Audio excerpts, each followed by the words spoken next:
ಪ್ರಭು ಯೇಸುವಿನಲ್ಲಿ ಅನುಗ್ರಹಿತರಾದ ಪ್ರಿಯರೇ, ಬಹಳ ಸಂತೋಷದಿಂದ ನಿರೀಕ್ಷೆಯಿಂದ ಕಳೆಯುವ ಈ ದಿನಗಳಲ್ಲಿ ದೇವರ ವಾಕ್ಯವನ್ನು ಆಲಿಸಲು ಈ ಬೆಲೆಯುಳ್ಳ ಸಮಯವನ್ನು ನೆನೆಸಿ ದೇವರಿಗೆ ಕೃತಜ್ಞತೆಯನ್ನು ಸಲ್ಲಿಸೋಣ.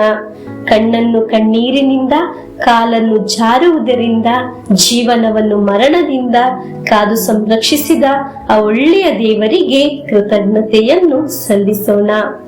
ನಮ್ಮೆಲ್ಲರಿಗೂ ಬಹು ಮುಖ್ಯವಾದ ಸಮಯವಾಗಿದೆ. ಪವಿತ್ರ ವಾರದ ದಿನಗಳು ಪ್ರಾರ್ಥನೆಯ ಅನುಗ್ರಹದ ದಿನವಾಗಿರಲಿ. ಡೈಲಿ ಬ್ಲೆಸ್ಸಿಂಗ್ ಎಂಬ ವಚನ ಶುಶ್ರೂಷೆಯಲ್ಲಿ ಕನ್ನಡ ಮತ್ತು ಮಲಯಾಳಂನಲ್ಲಿ ಲಕ್ಷಗಟ್ಟಲೆ ಜನರು ವಾಕ್ಯವನ್ನು ಆಲಿಸುತ್ತಿದ್ದಾರೆ. ವಾಕ್ಯವನ್ನು ಆಲಿಸುವವರನ್ನು ಪ್ರತ್ಯೇಕವಾಗಿ ನೆನೆಸಿ ಪ್ರಾರ್ಥಿಸುತ್ತೇನೆ. ನಿಮ್ಮ ಯಾವುದೇ ಕಾರ್ಯವಾಗಲಿ ನಿರಂತರ ಪ್ರಾರ್ಥಿಸುವ ವಿಷಯ, ಆ ವಿಷಯದಲ್ಲಿ ದೇವರ ಅನುಗ್ರಹದಿಂದ ಬಿಡುಗಡೆ ಅನುಭವಿಸಲು ಸಾಧ್ಯವಾಗುವುದು. ದೇವರು ನಿಮ್ಮನ್ನು ಸಹಾಯ ಮಾಡುತ್ತಾರೆ. ನೀವು ಅನೇಕರಿಗೆ ಈ ವಾಕ್ಯವನ್ನು ಕಳಿಸಿಕೊಡುತ್ತೀರಲ್ಲ, ನಿಮ್ಮ ಸಮಯವನ್ನು ಪ್ರತ್ಯೇಕವಾಗಿ ಮೀಸಲಿಟ್ಟು ಕಳಿಸಿಕೊಡುವ ಕಾರ್ಯವನ್ನು ನಾನು ಆಲಿಸಿದ್ದೇನೆ. ನೀವು ಪ್ರಥಮ ಬಾರಿಗೆ ಆಗಿರಬಹುದು ಇಂದು ದೇವರ ವಾಕ್ಯವನ್ನು ಆಲಿಸುವುದು. ಆ ವಾಕ್ಯ ನಿಮಗೆ ಶಕ್ತಿಯೂ ಉತ್ಸಾಹವೂ ಆಗಿ ಸೌಖ್ಯವೂ ಬಿಡುಗಡೆಗೆ ಕಾರಣವಾಗಲಿ. ಇಂದು ನಾವು ಆಲಿಸುವ ವಾಕ್ಯ ಆದಿಕಾಂಡ 8ನೇ ಅಧ್ಯಾಯ 20 ಮತ್ತು 21ನೇ ವಾಕ್ಯವನ್ನು ಆಲಿಸೋಣ. ನೋಹನು ಸರ್ವೇಶ್ವರ ಸ್ವಾಮಿಗೆ ಒಂದು ಬಲಿಪೀಠವನ್ನು ಕಟ್ಟಿದನು. ಶುದ್ಧವಾದ ಎಲ್ಲಾ ಪ್ರಾಣಿ ಪಕ್ಷಿಗಳಿಂದ ಆಯ್ದು ಆ ಪೀಠದ ಮೇಲೆ ದಹನ ಬಲಿಯನ್ನು ಅರ್ಪಿಸಿದನು. ಗಮಗಮಿಸುವ ಅದರ ಸುಗಂಧವು ಸ್ವಾಮಿಯನ್ನು ಮುಟ್ಟಿತು. ಅವರು ಮನದಲ್ಲೇ ಹೀಗೆಂದುಕೊಂಡರು, ಇನ್ನು ಮೇಲೆ ನಾನು ಮನುಷ್ಯರ ನಿಮಿತ್ತ ಭೂಮಿಯನ್ನು ಶಪಿಸುವುದಿಲ್ಲ. ಮನುಷ್ಯರ ಹೃದಯದ ಆಲೋಚನೆ ಚಿಕ್ಕದಿಂದಲೇ ಕೆಟ್ಟದು. ಈಗ ಮಾಡಿದಂತೆ ಇನ್ನು ಮೇಲೆ ಎಲ್ಲಾ ಜೀವಿಗಳನ್ನು ನಾನು ಸಂಹರಿಸುವುದಿಲ್ಲ.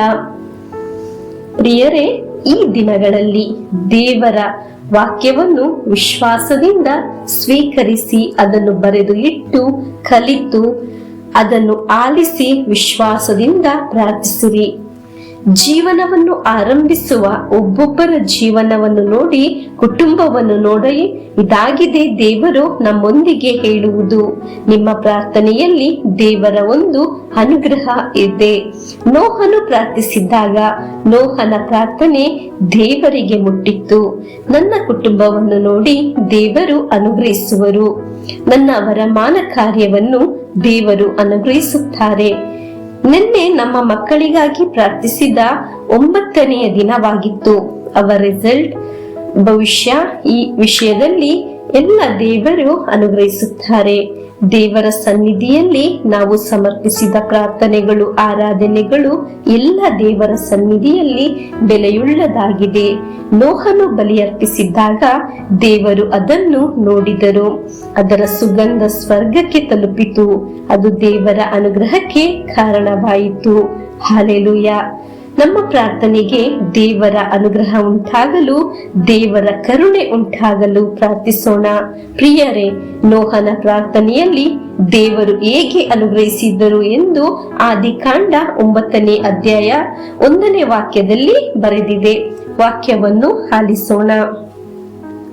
ದೇವರು ನೋಹನನ್ನು ಅವನ ಮಕ್ಕಳನ್ನು ಆಶೀರ್ವದಿಸಿ ಹೀಗೆಂದರು, ನೀವು ಅಭಿವೃದ್ಧಿಯಾಗಿ ಹೆಚ್ಚು ಮಕ್ಕಳನ್ನು ಪಡೆಯಿರಿ, ಭೂಲೋಕದಲ್ಲೆಲ್ಲ ಹರಡಿಕೊಳ್ಳಿ. ನೋಹನ ಬಲಿ ಅರ್ಪಿಸಿದ್ದಾಗ ಆ ದೇವರ ಅನುಗ್ರಹ ಅವನ ತಲೆಮಾರಿಗೆ ಹಸ್ತಾಂತರವಾಯಿತು. ನೋಹ ಪ್ರಾರ್ಥಿಸಿದ್ದಾಗ ನೋಹನಿಗೆ ಮಾತ್ರ ದೇವರು ಅನುಗ್ರಹಿಸಿದ್ದು ಎಂದು ಅಲ್ಲ, ಅವನ ತಲೆಮಾರು ಪೂರ್ತಿ ಅನುಗ್ರಹಿಸಿದ ಲಿಸ್ಟ್ ಆಗಿದೆ. ಆದಿಕಾಂಡ 9ನೇ ಅಧ್ಯಾಯದಲ್ಲಿ ಕಾಣಲು ಸಾಧ್ಯ.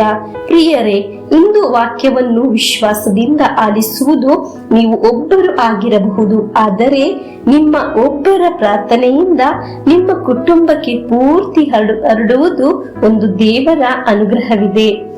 ನಿನ್ನ ಪ್ರಾರ್ಥನೆ ದೇವರಿಗೆ ಮುಟ್ಟುವಾಗ ನಿನ್ನ ಸಂಬಂಧದಲ್ಲಿ ಇರುವವರು ಎಲ್ಲರಿಗೂ ಅನುಗ್ರಹ ಸಿಗುತ್ತದೆ. ನಮಗೆ ಹೀಗೆ ಪ್ರಾರ್ಥಿಸುವ. ದೇವರೇ, ವಾಕ್ಯ ಆಲಿಸಿ ಪ್ರಾರ್ಥಿಸುವ ನನ್ನ ನೀವು ಅನುಗ್ರಹಿಸುವಾಗ ನನ್ನ ಕುಟುಂಬವನ್ನು, ನನ್ನ ಆತ್ಮೀಯರನ್ನು ಅನುಗ್ರಹಿಸಿರಿ. ನಾವು ವಿಶ್ವಾಸಿಸಿ ಪ್ರಾರ್ಥಿಸುತ್ತೇನೆ. ಪ್ರಭುವೇ, ಈ ಪ್ರಾರ್ಥನೆಯನ್ನು ನಿಮಗೆ ಮುಟ್ಟುವಾಗ ನಮಗೆ ಅನುಗ್ರಹ ಬಂದು ತುಂಬುತ್ತದೆ ಎಂದು ವಿಶ್ವಾಸಿಸಿ ಸ್ವೀಕರಿಸುತ್ತೇನೆ. ಈ ವಾಕ್ಯದೊಂದಿಗೆ ಪ್ರಭು ಯೇಸುವಿನ ಆಶೀರ್ವಾದವನ್ನು ಸ್ವೀಕರಿಸೋಣ. ನಮ್ಮ ಪ್ರಭು ಯೇಸು ಕ್ರಿಸ್ತರ ವರಪ್ರಸಾದವು, ದೇವರ ಪ್ರೀತಿಯು, ಪವಿತ್ರಾತ್ಮರ ಅನ್ಯೋನ್ಯತೆಯು ನಮ್ಮೊಡನೆ ಇರಲಿ. ರೋಗಗಳಿಂದ, ಅಪಘಾತದಿಂದ, ದುರ್ಮರಣದಿಂದ, ಅಗಾಲಿದ ಮರಣದಿಂದ, ಅಸೂಯೆಯಿಂದ, ಮೋಸೆ ವಂದನೆಯಿಂದೆല്ലാം ದೇವರು ನಮ್ಮನ್ನು ಸಂರಕ್ಷಿಸಲಿ. ಹಾಲೆಲೂಯ, ಆಮೇನ್.